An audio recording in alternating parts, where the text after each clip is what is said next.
In the landscape of American politics, a stark choice presents itself. It's not just a choice between parties or policies, but really between two fundamentally different ways of engaging in public life. On one path lies the politics of provocation, a landscape that's dominated by MAGA-style tactics. This is a world of sharp-edged rhetoric, personal attacks, a relentless focus on cultural grievances. The goal here isn't persuasion, but mobilization of a base through fear and anger.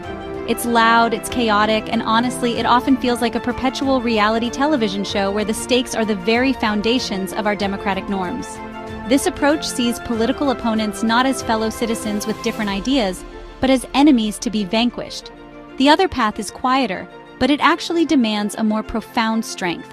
This is the path of the moral high ground, of principled debate, and of a politics rooted in evidence and empathy. It operates on the belief that a better argument, supported by facts, delivered with respect, can win the day. This approach seeks to expand the electorate, not just energize a faction. It's a commitment to the slow, often frustrating work of building consensus and governing for everyone, not just those who shout the loudest. To understand the case against adopting MAGA tactics, we really have to define what they are. At their core, these tactics prioritize emotional reaction over reasoned argument. They often involve the strategic use of misinformation and disinformation, spreading narratives that are easily digestible but factually dubious. Think of the persistent, baseless claims about widespread election fraud. These aren't good faith arguments. They're loyalty tests designed to erode faith in the democratic process itself. This playbook also relies heavily on ad hominem attacks, shifting focus from policy debates to personal insults and character assassinations. That just coarsens public discourse and makes substantive conversation nearly impossible. It creates an information ecosystem where objective truth becomes secondary to partisan identity. When facts are treated as optional, citizens lose the common ground needed to make collective decisions. The constant barrage of outrage and grievance also leads to political exhaustion and cynicism among the broader electorate.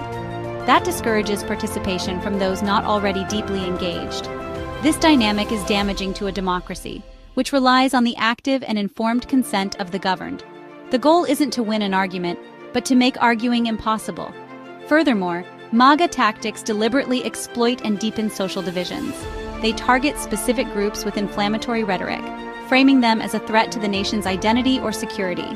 This US versus them mentality is a powerful tool for mobilization, but it comes at a steep cost. It frays the social fabric, turning neighbors into political adversaries.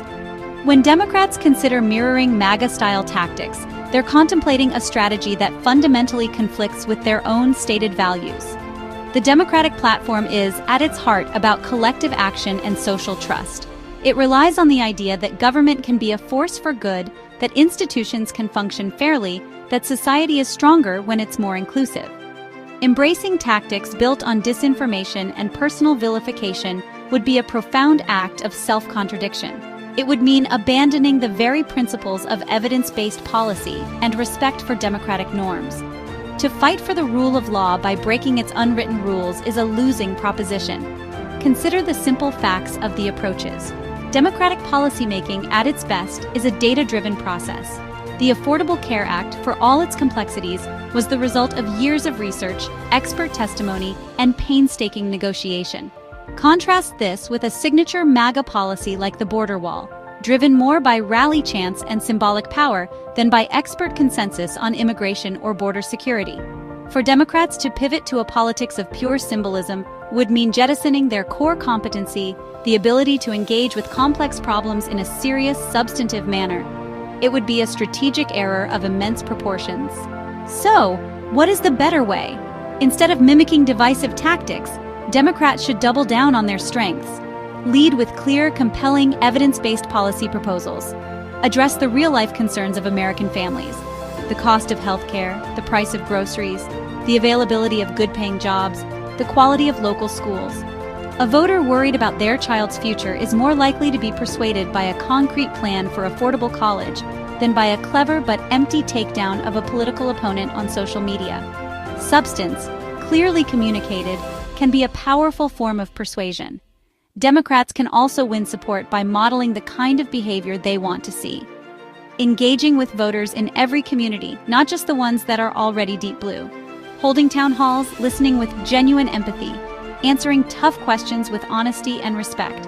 Rooted in grassroots organizing and direct engagement builds trust more than slick attack ads. It shows voters they're being seen and heard, not just treated as a demographic. This is slow, patient democracy, more durable than any viral moment. Democrats must become better storytellers. Articulate a positive, inclusive vision for America's future. Celebrate diversity, champion democratic ideals, offer a hopeful path forward. It's not enough to be against something.